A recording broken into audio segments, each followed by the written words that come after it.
En effet, on va parler de la mesure du débit cardiaque. Et avant de commencer, donc, je déclare que je collabore avec les sociétés suivantes qui fabriquent et qui commercialisent des appareils. Et c'est certains dont, et même beaucoup dont je vais parler pendant cette présentation. Michael, tu le disais, on peut présenter les choses d'une façon très très simple parce que je crois vraiment que c'est en effet un problème pratique et quotidien.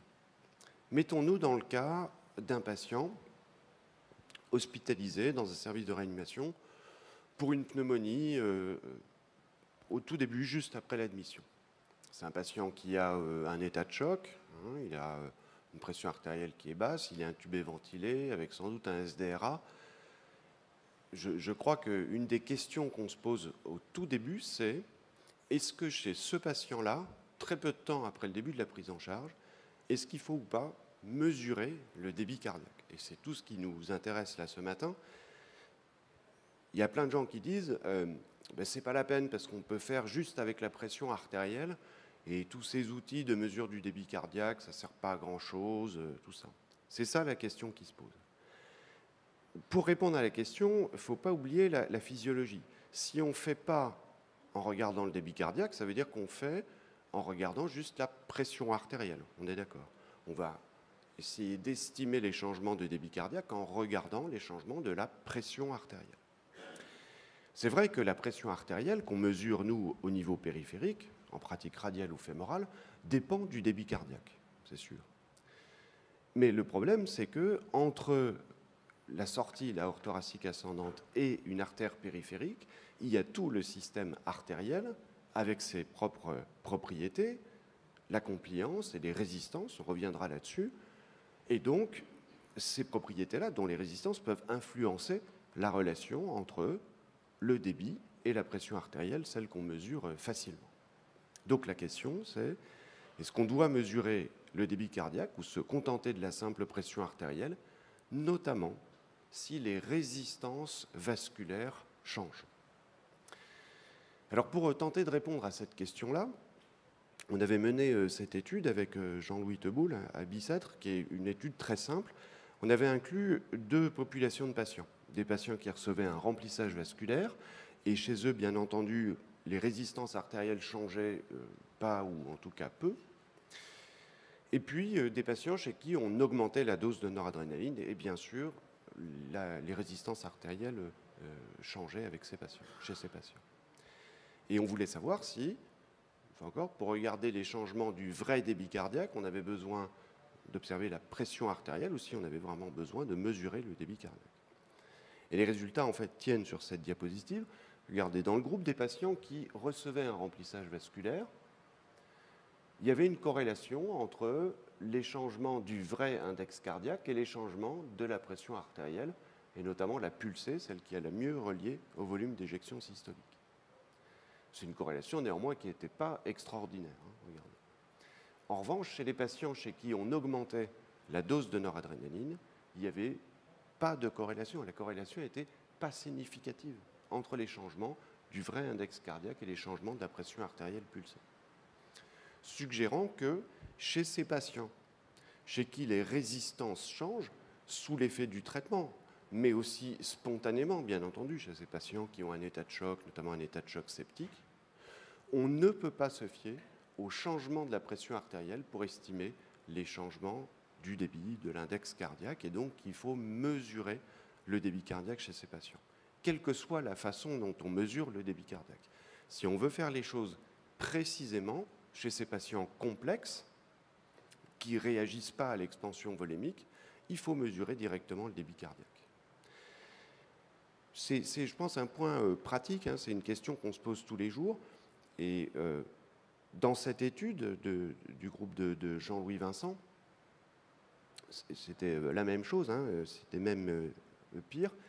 Ici, c'est la pression artérielle radiale qui a été monitorée, alors que dans notre étude, c'était la pression fémorale. Ces patients recevaient tous un remplissage vasculaire, et vous voyez qu'il n'y avait aucune corrélation entre les changements de pression pulsée et les changements d'index cardiaque. Aucune corrélation du tout. Chez nous, on retrouvait une corrélation qui était faible. On suppose, nous, que c'était dû au fait qu'on mesurait la pression artérielle fémorale, qui est quand même, entre guillemets, un peu plus proche du cœur que la pression artérielle radiale qui était mesurée ici à Bruxelles. En tout cas, le message est le même. Chez les patients les plus complexes, chez les patients chez qui les résistances artérielles changent, il faut mesurer le débit cardiaque directement. Et d'ailleurs, hein, c'est aujourd'hui une recommandation des sociétés savantes. Beaucoup de gens disent c'est pas la peine de regarder le débit cardiaque, notamment quand je fais un remplissage vasculaire, je regarde la pression artérielle, mais je peux aussi regarder juste les changements de fréquence cardiaque. Pas besoin de mesurer le débit cardiaque. Alors dans cette étude, avec Zakaria Itamou, on a regardé un grand nombre d'expansions volémiques qui avaient été réalisées comme ça, pour lesquelles on avait mesuré le débit cardiaque. Donc le débit cardiaque changeait entre avant et après l'expansion volémique. La fréquence cardiaque baissait, c'est vrai, avec le remplissage vasculaire quand le débit cardiaque augmentait. Mais regardez, c'était un changement qui était très faible. Ici, l'échelle commence à 92. Et de toute façon, c'était un changement qui était seulement de 2 battements par minute en moyenne. Et c'était complètement inopérant pour détecter une augmentation significative du débit cardiaque. C'est la courbe ici en pointillé bleu. C'était pareil si on s'intéressait au changement de pression artérielle systolique, une très mauvaise sensibilité et spécificité, et encore moins bon si on regardait les changements de pression artérielle moyenne. La pression artérielle moyenne tend à rester constante quand le débit cardiaque change. C'est la physiologie du système sympathique. Donc une fois encore, on ne peut pas se fier à ces critères cliniques simples pour estimer les changements de débit cardiaque, et notamment si les patients vont répondre ou pas au remplissage vasculaire.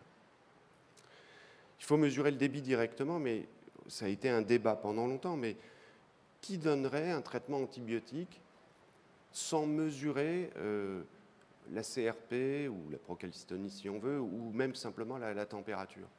Quand on donne un traitement qui est censé être actif, on regarde directement s'il est efficace. Quand on donne un remplissage vasculaire, on regarde si le débit cardiaque augmente parce que c'est l'effet essentiel du remplissage vasculaire. Une fois encore, c'est des choses qui sont aujourd'hui bien établies. Et donc, si on essaye de dégager quelques messages importants, le premier, c'est que, je pense, chez les patients complexes, ceux chez qui le tonus vasomoteur change spontanément ou sous l'effet des vasopresseurs, il faut mesurer le débit cardiaque directement. La pression artérielle, même la pression artérielle pulsée, ne suffit pas. Je vous le disais, c'est aujourd'hui établi dans des recommandations.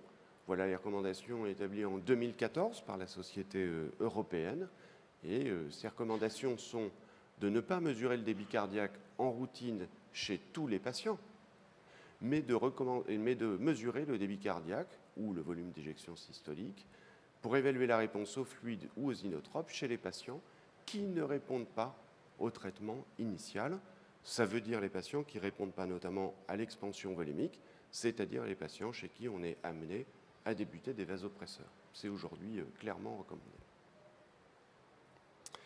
Alors la deuxième question, c'est évidemment quels outils est-ce qu'on peut utiliser chez ce type de patients, c'est-à-dire chez les patients de réanimation avec une insuffisance circulatoire.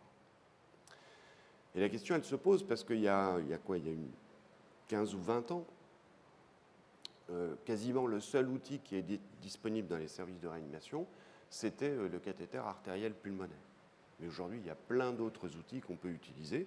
Vous le savez, vous utilisez sans doute plusieurs d'entre eux. En tout cas, on vous a proposé d'utiliser plusieurs d'entre eux. Et ça peut être difficile de choisir. Comment est-ce qu'on peut choisir l'outil de monitoring qu'on va utiliser dans sa réanimation pour les patients en état de choc? Alors en fait, tous ces outils ne sont pas équivalents. Il y a différentes catégories d'outils qui sont adaptés à différents types de patients, et c'est un truc qu'il faut bien avoir en tête. Alors tout d'abord, le Doppler œsophagien, on ne va pas en parler parce que c'est une technique qui mesure le débit cardiaque de façon sans doute fiable, qui est très peu invasive, c'est juste une petite sonde introduite dans l'œsophage, qui mesure le débit cardiaque en temps réel, qui donne des indices de précharge dépendance, et tout ça c'est très bien, mais qui n'est pas adapté aux patients de réanimation. On l'a utilisé, nous, au début des années 2000. Ce n'est pas adapté parce que dès que le patient bouge, la sonde va bouger dans l'œsophage, Et donc, c'est vraiment une technique de bloc opératoire pour les patients qui sont immobiles, qui sont anesthésiés. C'est vraiment pas pratique à utiliser en réanimation. Les autres outils, en fait, ils appartiennent à différentes catégories.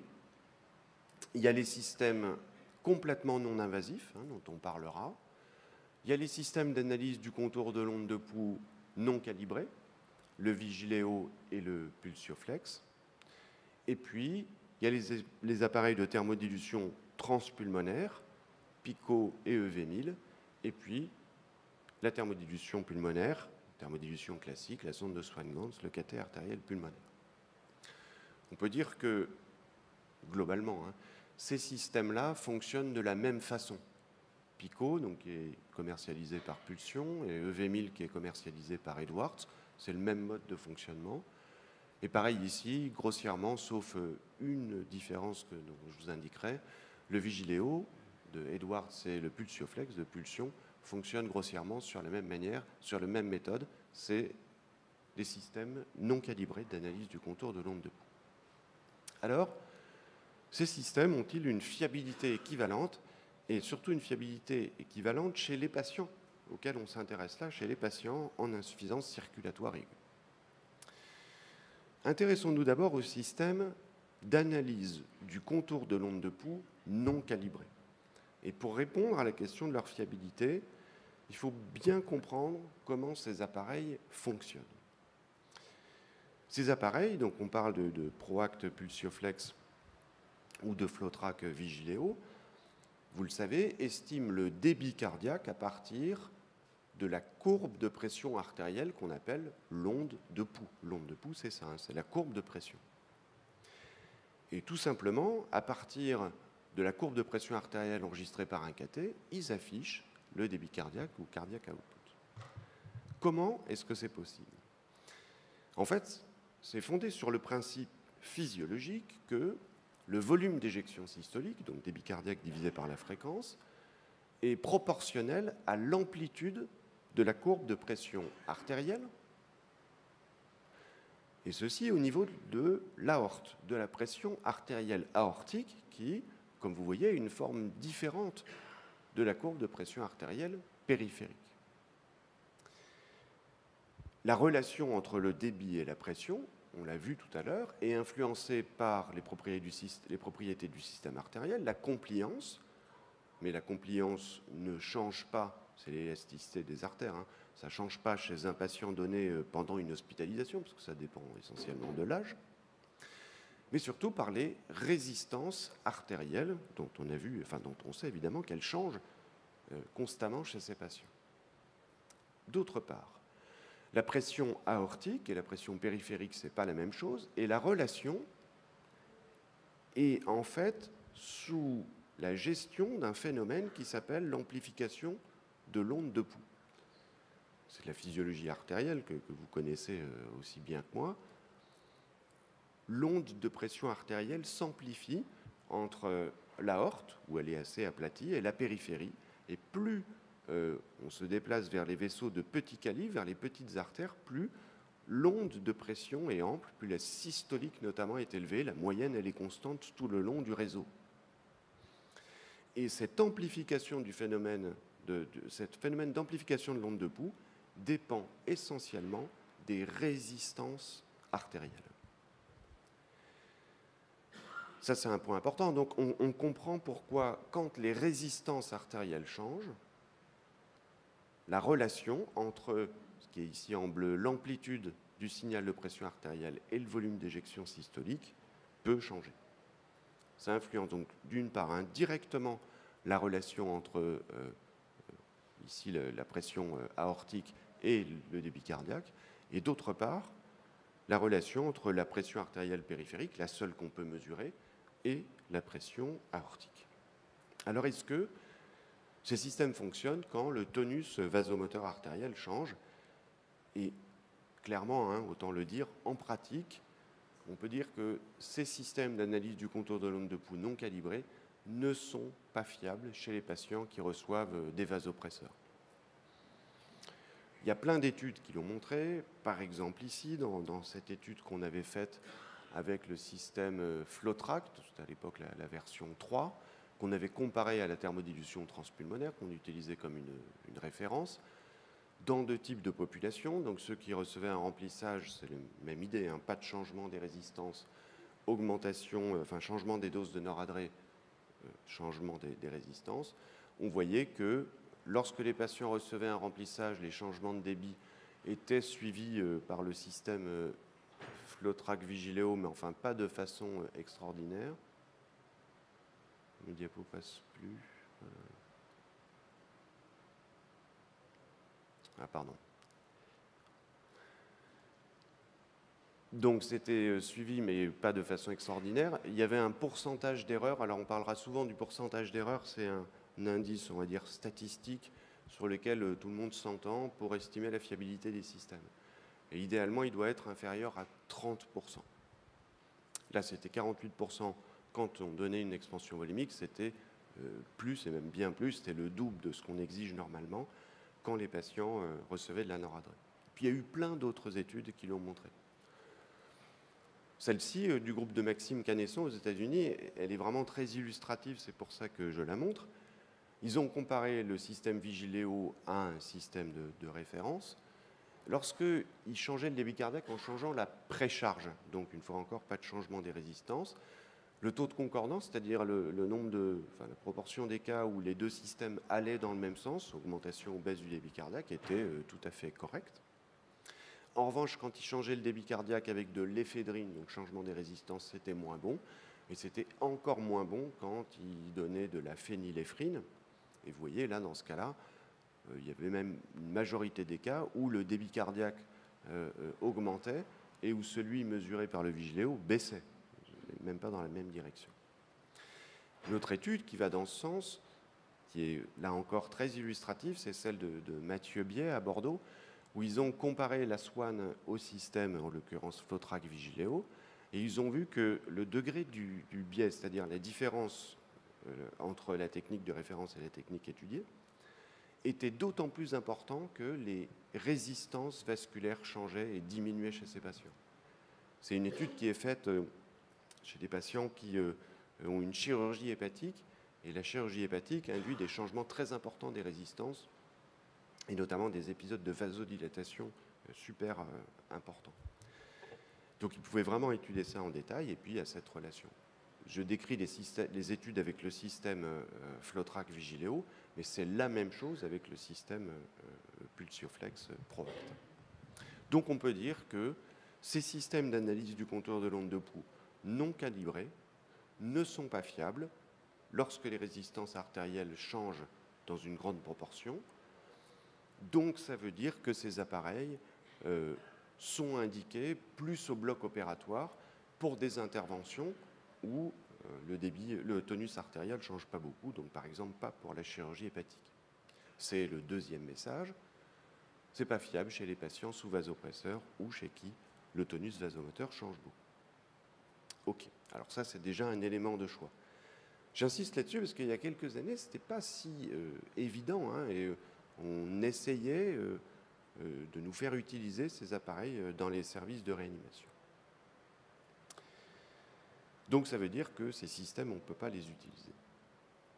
Il y a toute une famille de systèmes qui sont les systèmes non invasifs, complètement non invasifs. C'est-à-dire on peut avoir le débit cardiaque sans aucun cathéter, aucune sonde, quoi que ce soit. Et ces systèmes, ils sont intéressants technologiquement. C'est des systèmes qui sont modernes, hein, c'est des techniques les plus récentes qui ont été développées. Est-ce qu'on peut les utiliser chez ces patients de réanimation? Je les montre parce que vous avez sans doute déjà entendu parler de ces systèmes, ou en tout cas vous allez en entendre parler, et on va sans doute vous les proposer. Il y a d'abord les techniques qui s'appellent de volume clamp. Qui est-ce qui a déjà utilisé ces techniques ou qui a vu utiliser ces techniques comme le ClearSight ou le SYNAP? Non? Alors je vais vous montrer. C'est des techniques qui sont de plus en plus commercialisées. Comment est-ce que ça fonctionne? En fait, l'idée, c'est de mesurer la pression artérielle avec simplement un ballonnet entouré autour d'un doigt. Et à partir de la courbe de pression artérielle, on obtient le débit cardiaque. Donc c'est vraiment complètement non invasif. C'est dérivé d'une technique qui était utilisée par les physiologistes depuis longtemps pour mesurer la pression artérielle dans des labos de physio, qui était la technique de Finapress. Mais là, ça a été automatisé, amélioré, pour être utilisé chez les patients de réanimation. Il y a 2 systèmes différents. Je vous disais, c'est intéressant technologiquement de voir comment ça fonctionne. Comment est-ce que ça mesure le débit cardiaque? En fait, dans ces systèmes, il y a donc un ballon qui est entouré autour du doigt, et à l'intérieur de ce ballon, il y a donc en effet un ballon qui se gonfle et se dégonfle, et puis il y a des émetteurs-capteurs de plétismographie pour mesurer la saturation artérielle. Et en fait, le ballon à l'intérieur se gonfle et se dégonfle afin de maintenir constamment le signal de plétismographie stable. Or, quand survient un battement cardiaque, le volume des artères digitales dans le doigt augmente.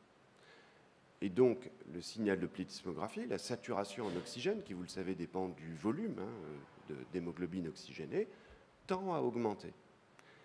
Et bien, immédiatement, le ballon se gonfle pour écraser les artères digitales et maintenir leur volume complètement constant.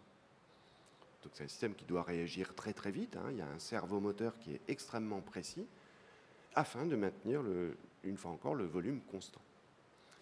Et bien, la pression dans le ballon est proportionnelle à la pression artérielle, et c'est comme ça que ces systèmes affichent en permanence la pression artérielle avec simplement un ballon autour du doigt.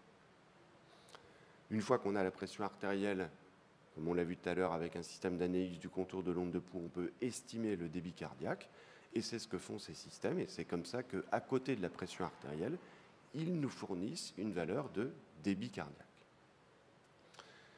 C'est intéressant parce que c'est une valeur de débit cardiaque, mais qui est en continu, vous voyez, qui va changer avec la pression artérielle. Première question, est-ce que ces systèmes-là, ça mesure la pression artérielle de façon fiable? Juste déjà la pression artérielle. Alors je ne vais pas vous détailler toutes les études qui l'ont comparé à la pression artérielle invasive. On peut dire que oui, ça mesure la pression artérielle de façon fiable.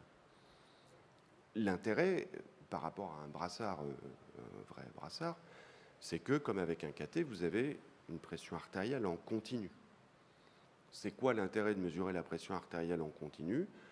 C'est de pouvoir voir les variations, et notamment les variations respiratoires de la pression artérielle, bref, de mesurer delta pp. Et parmi toutes les études qui ont été publiées là-dessus, il n'y a pas que celle-là, mais il y a par exemple celle-ci qu'on avait faite, où on mesurait que le système permet en effet de mesurer delta pp. Vous avez ici la courbe de pression artérielle invasive, le KT, et puis ici la courbe de pression artérielle avec un des systèmes, le système SYNAPE. Vous voyez que ça varie vraiment de la même manière avec la ventilation.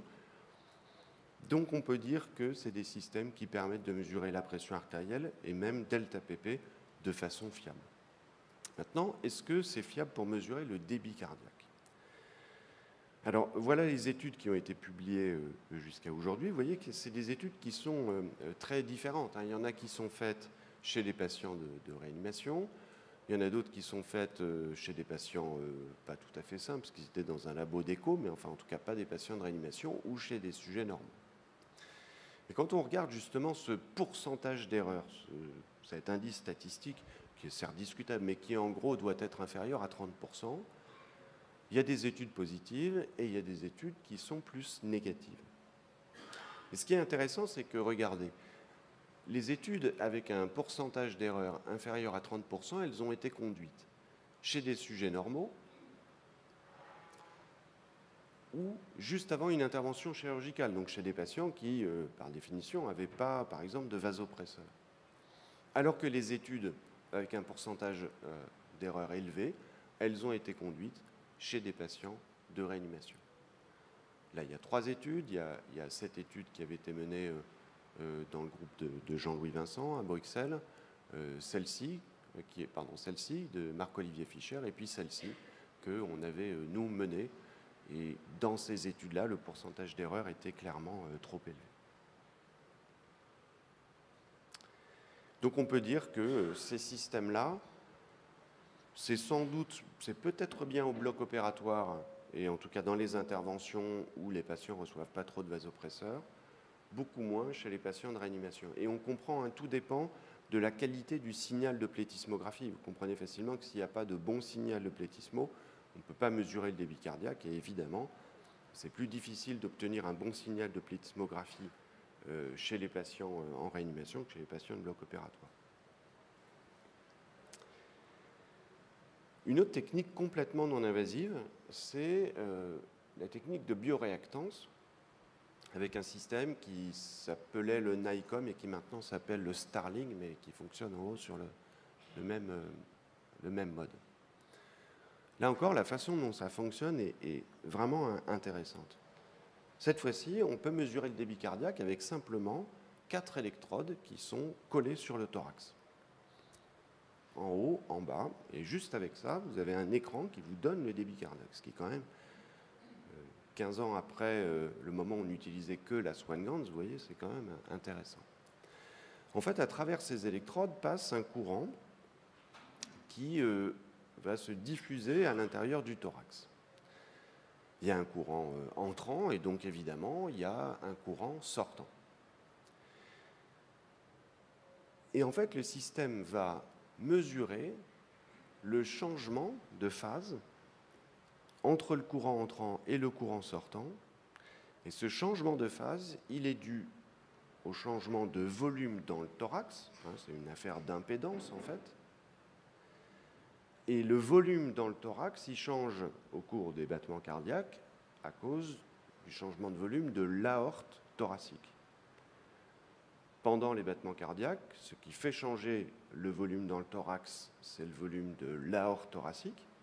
Et donc, c'est ça qui induit ce changement de phase entre le courant entrant et le courant sortant. Et le système, en analysant la différence de phase, mesure ce qu'on appelle la réactance, hein, donc qui change avec les battements cardiaques, et à partir de là, estime donc les changements de volume, c'est-à-dire le volume d'éjection systolique, et partant de ça, le débit cardiaque. Autrefois, il y avait des systèmes de bioimpédance, enfin qui existent encore, qui avaient quand même vraiment la réputation d'être peu fiables et de subir beaucoup d'interférences électriques de l'environnement. Et indéniablement, la bioréactance, donc c'est pas pareil que la bioimpédance, même si je ne rentre pas dans le détail, mais c'est le changement de phase et pas d'amplitude du signal électrique. La bioréactance est beaucoup moins sensible à tout ça, et donc c'est une technique qui est dans l'esprit qui est plus fiable. Quelles sont les études qui ont été publiées? Voilà, je les affiche ici. Là encore, il y a des études avec des pourcentages d'erreurs qui sont inférieurs à 30%, ou en tout cas pas loin, il ne faut pas être non plus hyper rigoureux. Et puis d'autres où il y a des pourcentages d'erreurs qui sont plus élevés, voire qui sont même très très élevés. Il y a quelque chose qui est... Donc, et une fois encore, les études pour lesquelles les pourcentages d'erreurs les plus élevés ont été décrits, c'est des études qui ont été menées chez les patients de réanimation. Et là, il y a un point qui est intéressant. Et, enfin, je trouve, moi, ce qui est intéressant dans ces techniques de mesure du débit cardiaque, c'est la technologie, c'est voir comment ça fonctionne, c'est discuter avec les ingénieurs qui fabriquent ça. Regardez ici. Ça, c'est une étude qu'on avait faite donc, il y a quelques années, c'est publié en 2013, avec le système NICOM. Et dans cette étude, on voulait savoir si ça permettait de détecter les changements de débit induits par un remplissage ou par un test de passive leg raising. Et quand on faisait une analyse de Bland et Altman comparée à la thermodilution transpulmonaire, qui est une référence qui est toujours discutable, hein, mais il y avait un pourcentage d'erreur qui était vraiment très élevé. Et puis, quand on utilisait le système pour juger des effets d'un test de passive leg raising, vous voyez qu'on avait une mauvaise sensibilité, une mauvaise spécificité. Donc une étude qui est clairement négative en 2013. En fait, on nous explique à ce moment-là que c'est normal que l'étude soit négative parce que le système moyenne le débit cardiaque sur une durée qui est très longue, qui est de 30 secondes. Et donc évidemment, quand vous comparez ça à une technique qui mesure le débit cardiaque sur une durée beaucoup plus courte, comme la thermodilution transpulmonaire, ou comme l'analyse du contour de l'onde de Poux, qui est une mesure immédiate du débit cardiaque, par exemple pendant un test de passive leg raising, Évidemment, vous n'obtenez pas les mêmes résultats. Évidemment aussi, c'est une technique avec une telle durée de Moyen-Âge qui n'est pas adaptée pour mesurer les changements aigus, par exemple ceux pendant un test de passive leg raising. Et donc, ce qui est très intéressant, c'est que du coup, la société a développé, enfin, pas un nouveau système, mais dans lequel, cette fois-ci, la durée de Moyen-Âge n'est pas de 30 secondes, mais de 8 secondes. Il faut quand même moyenner le débit cardiaque, parce que sinon, il varie un peu tout le temps. Donc, il faut avoir un système, y compris à cause de l'erreur de mesure, forcément inhérente au système. Donc, on est obligé de moyenner avec une moyenne glissante au cours du temps. Mais là, elle est passée de 30 à 8 secondes. Alors du coup, on a utilisé le système dans une autre étude qui est actuellement en révision. On a fait ça avec des collègues espagnols et chiliens. Et cette fois-ci, on voit que le système est beaucoup plus fiable pour mesurer les effets du passive leg raising. Alors c'est pas parfait, il n'y a pas une sensibilité, une spécificité à 100%, mais enfin en tout cas c'est tout à fait acceptable, notamment par rapport à d'autres techniques. Mais c'est ce système qui moyenne le débit cardiaque sur 8 secondes et pas sur 30. Et je ne sais pas si c'est la suite de cette étude, mais enfin, du coup, en tout cas, le système qui est aujourd'hui commercialisé, le système Starling, là, dont je parlais, moyenne le débit cardiaque sur 8 secondes. Donc vous voyez comment c'est intéressant et comment on peut interagir avec le développement de ces systèmes-là. Alors pour le coup, c'est complètement non invasif. Il faut d'autres études, bien entendu, mais en tout cas, c'est sans doute amélioré. Et puis, je ne rentre pas dans le détail, mais il y avait un taux de concordance, c'est-à-dire là encore, le pourcentage de cas dans lesquels la technique de référence et les techniques étudiées vont dans le même sens. Quand le débit cardiaque augmente, il faut quand même s'assurer qu'il augmente et pas l'inverse. Et donc ça, une fois encore, c'est beaucoup mieux avec cette nouvelle technique. Je dis un mot d'une technique qui s'appelle, qui étudie en fait le temps de transit de l'onde de pouls. Vous en entendrez sans doute parler, je ne sais pas si elle est présentée ici sur un des stands du congrès, mais sans doute de la société Nihon Kohden. Alors là, c'est complètement différent, ça estime le débit cardiaque en fait à partir, on va dire, de l'ECG. Et notamment du temps, alors je ne rentre pas dans le détail, mais du temps de transit, c'est-à-dire du temps que met l'onde entre le début et la fin du cycle cardiaque. Alors, quand on regarde les études qui ont été publiées, il faut reconnaître que pour l'instant, les études ne sont pas très positives. Et je n'ai pas trouvé d'études qui permettent de vraiment valider le système. Donc, en tout cas, pour l'instant, je serai plus réservé sur l'utilisation de ce système-là. Mais une fois encore, toutes les évolutions technologiques sont possibles. Et puis, il y a peut-être des contextes dans lesquels ça marche. Il faut toujours être prudent. En tout cas, la fiabilité de la bioréactance est améliorée par la diminution des périodes de Moyen-Âge. Les systèmes de volume clamp peuvent être améliorés, en tout cas pour la mesure du débit cardiaque, parce que pour la pression artérielle, c'est globalement fiable. Juste un mot, c'est difficile de résumer les études sur une technique, parce que si vous regardez vous-même dans la littérature, il y a toujours des études positives et des études négatives. Enfin, la plupart du temps. Quand vraiment ça ne marche pas, tout est négatif. Et il faut regarder le contexte, il faut regarder comment ça a été fait. Et c'est difficile de se faire un avis. Donc il faut toujours être mesuré. Et puis vous voyez, les choses peuvent changer entre les versions des différents appareils. Mais ce qui est important, c'est qu'il faut utiliser les appareils dans le bon contexte. Et ces systèmes complètement non invasifs, ils ne sont pas faits pour les patients de réanimation. Ils sont peut-être faits pour le préhospitalier, pour les urgences. Ils sont sans doute faits pour le bloc opératoire, où on a besoin de mesurer le débit cardiaque, parce qu'on sait que ça réduit le taux de complications et la mortalité de ces patients-là, quand ils sont à risque, mais où on n'a pas envie d'être invasif. On ne va pas mettre une Swan-Ganz à toutes les chirurgies de hanche. Si déjà on regarde le débit cardiaque, c'est pas mal. Donc ces systèmes, ils sont sans doute appropriés pour le bloc opératoire, mais pas pour la réanimation. Et dans cette conférence-là d'experts qu'on publiait dans Intensive Care, on disait bien, clairement, donc c'est bien écrit, que ces systèmes non invasifs, pour l'instant, et je pense que ce ne sera jamais le cas, ne sont pas recommandés chez les patients qui sont en choc, pour 3 raisons. La première, c'est que ces patients, de toute façon, nécessitent une technique invasive au minimum qui est le cathéter de pression artérielle. et jusqu'à maintenant, on ne peut pas se passer d'un cathéter artériel. Deuxièmement, parce que la fiabilité de ces systèmes est peut-être moindre chez ces patients compliqués. Et puis, troisièmement, et c'est très important, parce que moins un système est invasif, moins il fournit d'informations hémodynamiques. Et que ce soit l'analyse du contour de l'onde de pouls non calibrée, que ce soit les systèmes complètement non invasifs, ils donnent essentiellement le débit cardiaque et peu d'informations supplémentaires. Ça peut être des indices de précharge dépendance, mais pas plus. Et ça ne suffit pas pour répondre à toutes les questions qu'on se pose chez les patients les plus compliqués. Donc ce n'est pas pour les patients les plus graves. Pour les patients de réanimation, on en est finalement réduit, enfin je ne sais pas si le mot est approprié, aux systèmes les plus invasifs. Donc il y a le système de la dilution au lithium, le système LiTCO que je cite seulement ici, c'est un appareil qui est surtout utilisé en Grande-Bretagne, qui n'est pas en France, parce que simplement l'injection de lithium n'est pas autorisée en France. Les systèmes donc PICO, EV1000, thermodilution transpulmonaire, et le vieux cathéter artériel pulmonaire. D'accord ?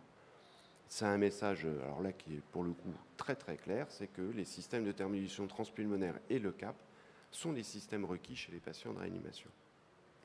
Là encore, c'est tout à fait acté, hein. Donc ils sont plus fiables et ils donnent plus d'informations. C'est tout à fait acté dans cette conférence de consensus de l'ESIGM en 2014 que je citais tout à l'heure, qui disait qu'il faut monitorer le débit cardiaque chez ces patients, disait clairement que, suggérait en tout cas que ce soit la thermodilution transpulmonaire ou le cathéter artériel pulmonaire qui soit utilisé chez les patients avec un choc, et notamment quand ils ont une autre défaillance associée, dont notamment la défaillance respiratoire quand il y a un SDRA qui est associé. OK. Et en effet, chez un patient comme ça, on ne se pose pas juste la question de savoir à combien est le débit cardiaque, ou alors juste si le débit cardiaque va augmenter avec le remplissage, comme c'est le cas souvent en bloc opératoire. Non.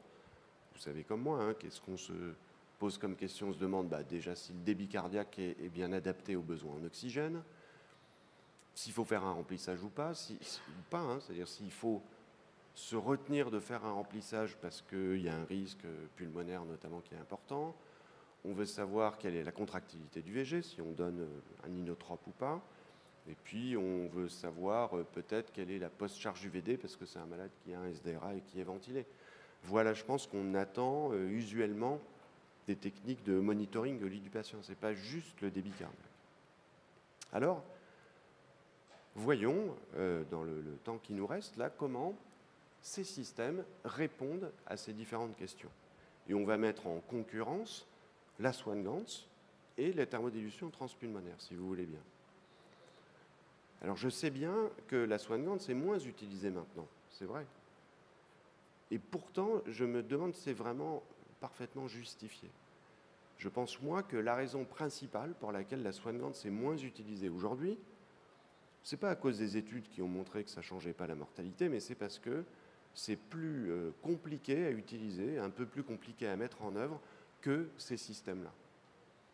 Même si on fait des choses plus compliquées dans la vie que mettre une sonde de Swan-Ganz, mais il faut reconnaître que c'est moins pratique que de mettre en place ces techniques, ça va plus vite. Et moi, je pense que c'est la raison pour laquelle c'est moins utilisé.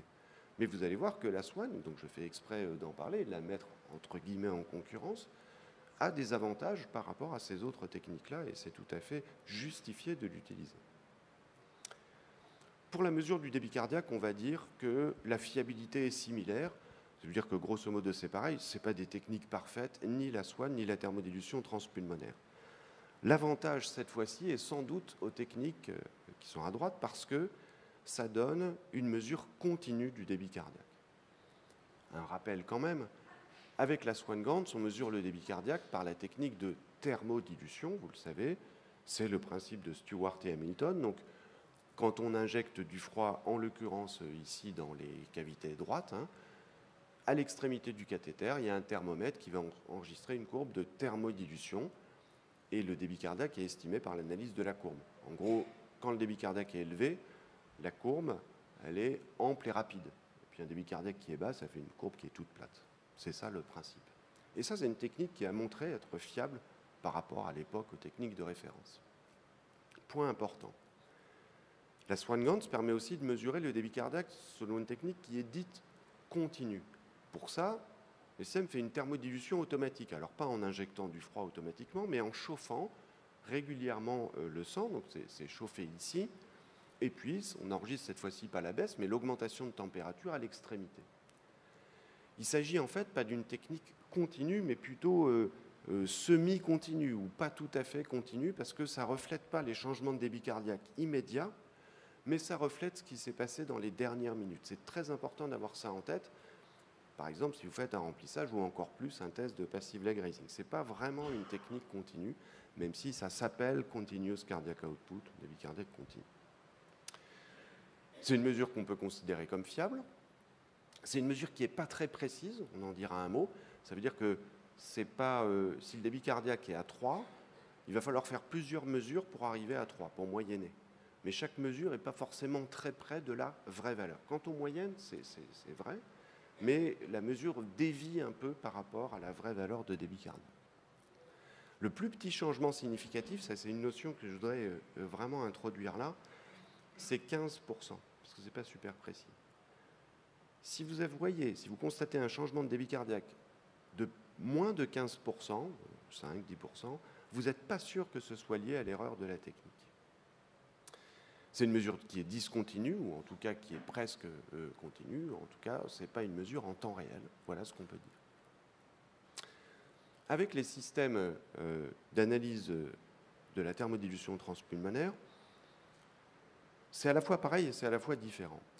Vous avez besoin avec ces systèmes, vous le savez sans doute, d'un cathé veineux central standard et d'un cathé artériel spécifique de plus gros calibre qu'un cathé standard parce qu'il y a un thermomètre au bout.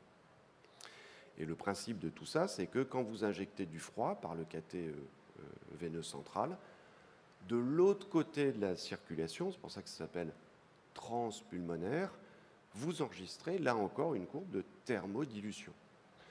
Et ça permet d'estimer le débit cardiaque exactement comme pour la Swan-Ganz. Alors, ce n'était pas évident au début, hein, mais la fiabilité est identique, on va dire en gros, à la Swan-Ganz. Ça, c'est pareil. Mais ce qui n'est pas pareil, c'est que ces systèmes mesurent le débit cardiaque d'une façon différente, en plus, qui est l'analyse du contour de l'onde de Poux qu'on a vu tout à l'heure. Parce qu'évidemment, comme il y a un cathé artériel, ils ont la courbe de pression artérielle. Mais cette fois-ci, c'est une analyse du contour de l'onde de Poux calibré. Comprenez bien comment ça fonctionne. Au moment où vous faites une thermodilution, vous injectez du froid, vous avez la valeur de débit cardiaque qui est fiable. On va dire la vraie valeur de débit cardiaque. À ce moment-là, le système connaît la relation entre l'amplitude du signal, les millimètres carrés en bleu ici, et le volume d'éjection qui vient de mesurer par la thermodilution en millilitres. Donc il a le facteur de calibration entre les deux. Et donc dans les minutes qui suivent, à chaque fois qu'apparaîtra un cycle de pression artérielle, en utilisant le même facteur de calibration, l'appareil va vous donner la valeur de débit cardiaque. C'est pour ça qu'on parle d'analyse du contour de l'onde de Poux calibré, qui s'oppose au système non calibré de tout à l'heure. Finalement, les non calibrés, ils font pareil, mais sauf qu'ils estiment ce facteur de calibration autrement, en estimant la géométrie complexe de la forme de la courbe de pression artérielle. Alors, il faut bien comprendre qu'avec ces systèmes, il y a ces deux techniques de mesure du débit cardiaque. C'est important parce que chacune a son avantage et son inconvénient. Il y a d'une part l'analyse du contour de l'onde de Poux, et là, son grand avantage, je meuble un peu en fait, parce que je n'arrive pas à avancer avec les diapos, je ne sais pas si vous en rendez compte, mais la thermodilution transpulmonaire, on l'a dit, c'est fiable, on va dire à peu près comme la Swan-Ganz, c'est pas hyper précis, c'est pas plus précis que la Swan-Ganz. Une fois encore, c'est un truc important. Dans cette étude-là, on regardait justement quelle était la précision. Quand vous faites 3 injections et que vous les moyennez, ce qui est recommandé, le plus petit changement significatif, la least significant change, en débit cardiaque, c'est 12%. Moins de 12, vous n'êtes pas sûr que ce soit pas lié à l'erreur de la technique. C'est très important, ça. Donc, ce n'est pas hyper précis. En tout cas, ça n'est pas plus que la Swan-Ganz. Allez, on va dire 15% en gros. Alors que l'analyse du contour de l'onde de Poux, c'est une technique très précise. Globalement, c'est fiable. Ce n'est pas forcément pile la bonne valeur du débit cardiaque, mais si le débit cardiaque ne change pas, si le malade est stable, vous allez regarder l'écran, et cette valeur-là, elle va rester stable. Donc c'est une mesure très précise. Le plus petit changement significatif, c'est 1 ou 2%, vous voyez, Donc c'est beaucoup plus précis. L'avantage, c'est que c'est une mesure en continu, et ça vous permet de mesurer les changements de débit cardiaque en temps réel. Pour faire un passive leg raising, vous avez besoin de cette mesure de débit cardiaque qui change d'instant en instant. Encore plus, j'en parle pas là, c'est pas le sujet, mais pour des tests sur des courtes durées, genre les tests d'occlusion respiratoire, les manœuvres de recrutement ou même l'adaptation de la pipe, oui, vous voulez voir les changements rapides, c'est avec cette technique-là que vous pouvez le faire et pas avec la thermodilution. Donc ces systèmes-là mesurent le débit cardiaque en temps réel, ce qui permet notamment, et c'est le gros avantage, d'estimer les tests de précharge dépendance. Et ça, c'est clairement un avantage de ces systèmes. Le débit cardiaque est-il adéquat? C'est SVO2, SCVO2, on ne va pas en parler longtemps, mais il faut reconnaître que là, l'avantage, c'est à la Swan-Ganz, on mesure directement la SVO2, parce qu'on prélève le sang veineux mêlé, et alors ça, c'est un avantage indubitable du cathé artériel pulmonaire. Faut-il administrer du fluide? La réponse est vraiment différente avec les deux systèmes, et ça, vous le savez. La Swan-Ganz, on regarde une valeur statique de précharge, la PAPO, avec les autres tests. Grâce à l'analyse du contour de l'onde de pouls, on peut faire les tests dynamiques.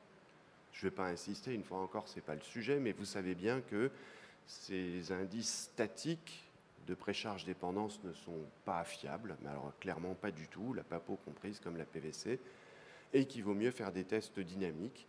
Et c'est vraiment un gros avantage de ces systèmes, grâce à l'analyse du contour de l'onde de pouls et pas à la thermodilution, de pouvoir estimer ces tests de précharge dépendance. L'autre question, c'est est-ce qu'il faut se retenir de donner du liquide?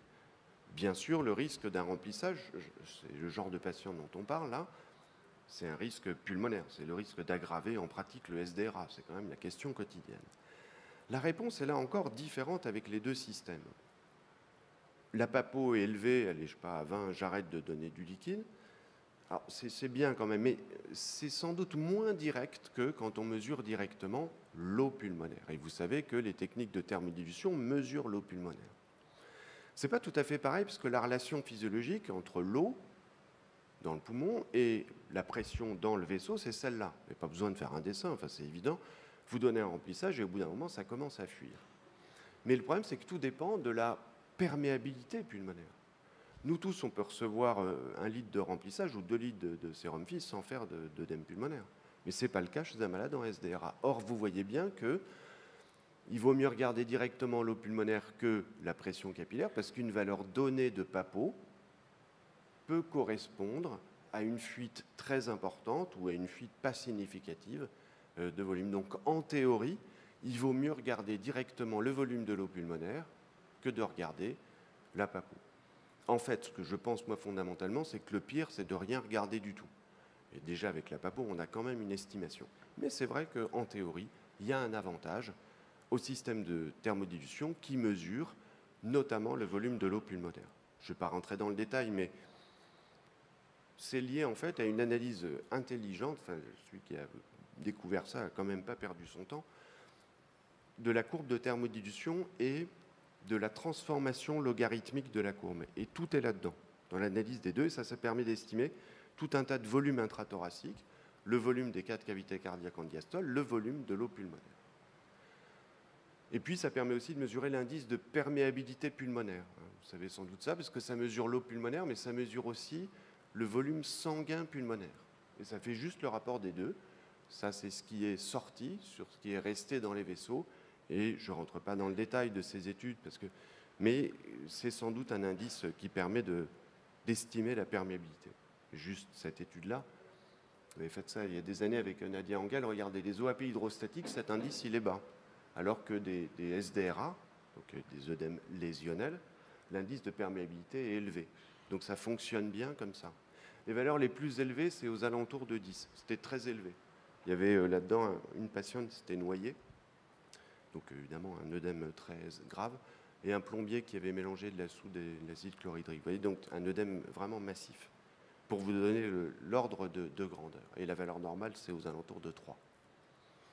Comment on l'utilise en pratique? Comme ça. Le patient, là, la pression artérielle est basse. Est-ce que je fais un remplissage vasculaire? Eh ben, la réponse n'est sans doute pas la même si vous savez que la houppe pulmonaire est un peu élevée, la normale c'est 10, et que la perméabilité est un peu élevée, la normale c'est 3, ou si vous savez qu'il y a une fuite massive avec une eau pulmonaire super élevée, un indice de perméabilité très élevé, et dans ce cas-là, plutôt que de faire un remplissage, ben peut-être qu'il vaut mieux augmenter la noradrénale. Voyez, c'est comme ça qu'on l'utilise. Si vous regardez la PAPO et que vous dites au-dessus de 18, je ne remplis pas, vous avez compris qu'en théorie, c'est sans doute moins bien. Mais enfin, c'est déjà beaucoup. Une fois encore, le pire, c'est de ne pas regarder et de ne pas prendre en compte ce risque pulmonaire.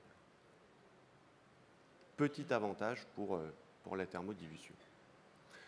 Pour la question de la contractilité, il n'y a aucun doute sur le fait que la référence, c'est l'échographie avec la mesure de la FEVG. Le problème de l'écho, je ne vais pas insister là-dessus, mais c'est que ce n'est pas une technique de monitoring. Vous n'avez pas le débit cardiaque facilement comme ça. Et chez un malade en état de choc, on ne va pas faire 15 échos par jour ou 20 échos par jour. Enfin, en tout cas, pas, généralement pas, quoi. Plein de malades et d'autres choses à faire. Et donc peut-être que les techniques qu'on utilise pour autre chose, pour le débit cardiaque, pour l'eau pulmonaire peut-être, etc., ou pour la PAPO, elles peuvent peut-être nous alerter que la fonction cardiaque est diminuée. Alors c'est pas pareil, là encore. Avec la Swan-Ganz, vous suspectez une baisse du débit cardiaque si le débit cardiaque baisse, et la SVO2 baisse, et si la PAPO s'élève. Ces indices-là, ils vont estimer un peu plus directement la fonction cardiaque. Comment? En fait, ces appareils, ils mesurent le volume d'éjection systolique, hein, on l'a dit, et puis ils mesurent le volume des 4 cavités cardiaques en diastole, le volume télédiastolique global. Et ils font tout simplement le rapport des deux.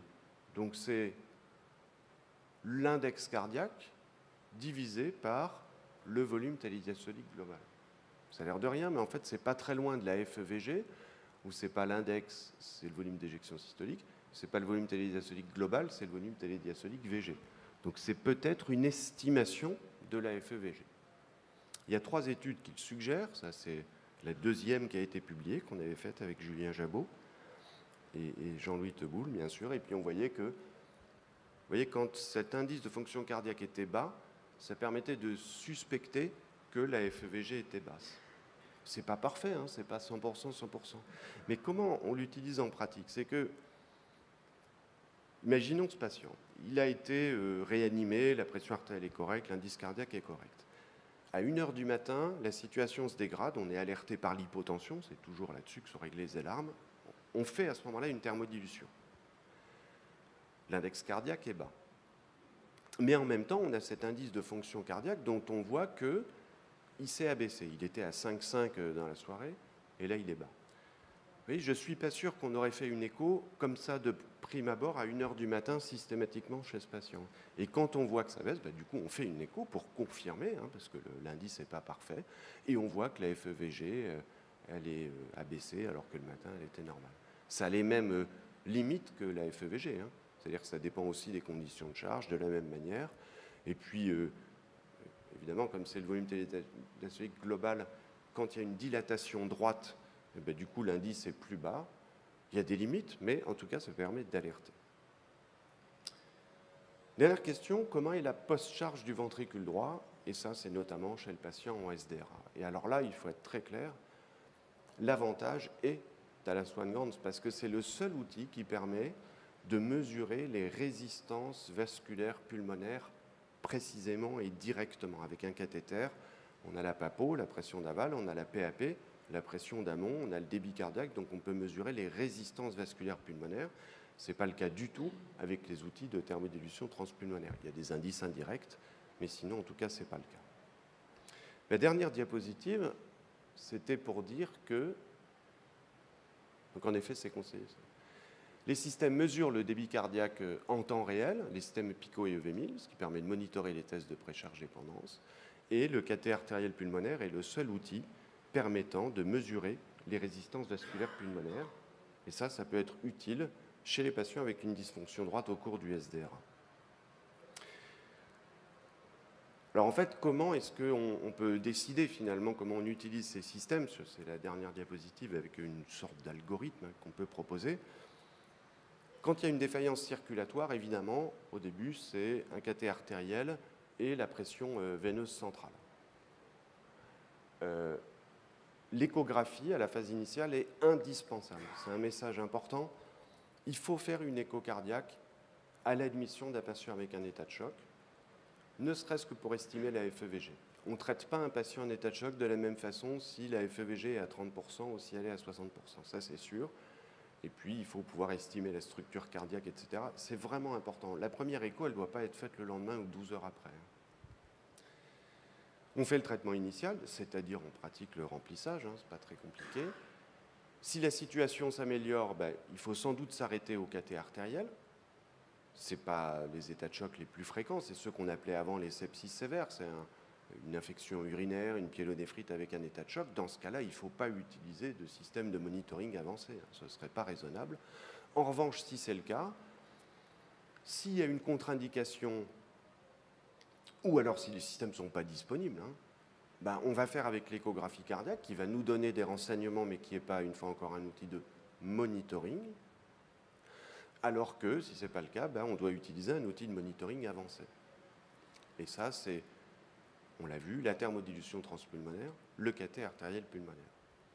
Les contre-indications, c'est important à prendre en compte. Ces techniques-là, notamment de thermodilution transpulmonaire, donc PICO et EV1000, leur contre-indication, c'est quand il y a une artériopathie. Parce que dans ce cas-là, mettre en place le cathé artériel, qui est un cathé artériel de gros calibre et qui nécessite une dilatation de l'artère, peut être vraiment dangereux. Dans le service, notre règle, c'est que après 2 tentatives de ponction artérielle, on ne va pas plus loin, on ne continue pas d'essayer, parce qu'on sait que c'est dans ce cas-là que surviennent les accidents. Bien sûr, s'il y a des prothèses vasculaires, c'est formellement contre-indiqué.